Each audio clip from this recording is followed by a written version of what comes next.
These are my recollections, the recollections of Turner Ashbey, memories of the years when the oceans rose, and the several states were separated asunder.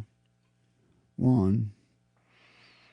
Although I am often asked about the early days of the separate states, or as I like to say, the ephemeral nations, it's a rarer occasion that I am prodded to discuss what I remember best or perhaps most personally about those seminal years of the early 30s, when the acute shiftings of the world's trade winds and the advanced meltings of the Arctic's ice floes collided with truly significant political upheaval in a society that was decidedly digitized.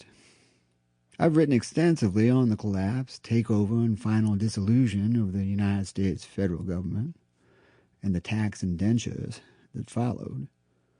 I pride myself on the fact that I can still summon a fairly detailed account of the embryonic and rather vicious politics of those early and fractured days of the 20s and 2030s. And I would stress that there was most definitely a before and an after to the summer of 2031. The world was never to be the same. That summer, the oceans rose 4 feet in a month, 17 feet over a 2-year period. The price of beef cattle, precious metals, and soybeans rose 10, 20, 100, finally 500-fold.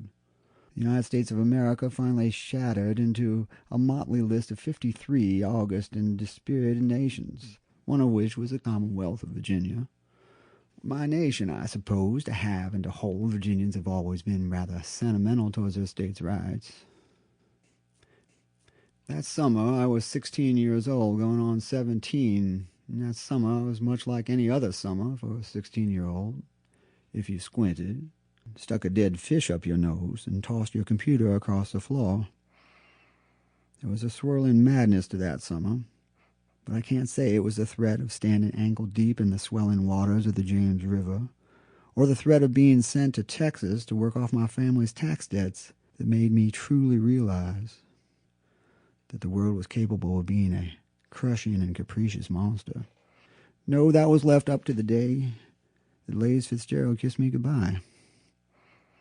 She brushed my cheek so lightly with the back of her fingers, and she tried to smile. I leaned close, so close our foreheads touched. Her hand in mine, she pulled my hand to her breast, and I would have promised her anything a 16-year-old could promise.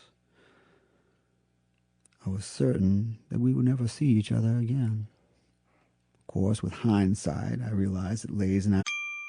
Sample complete. Ready to continue?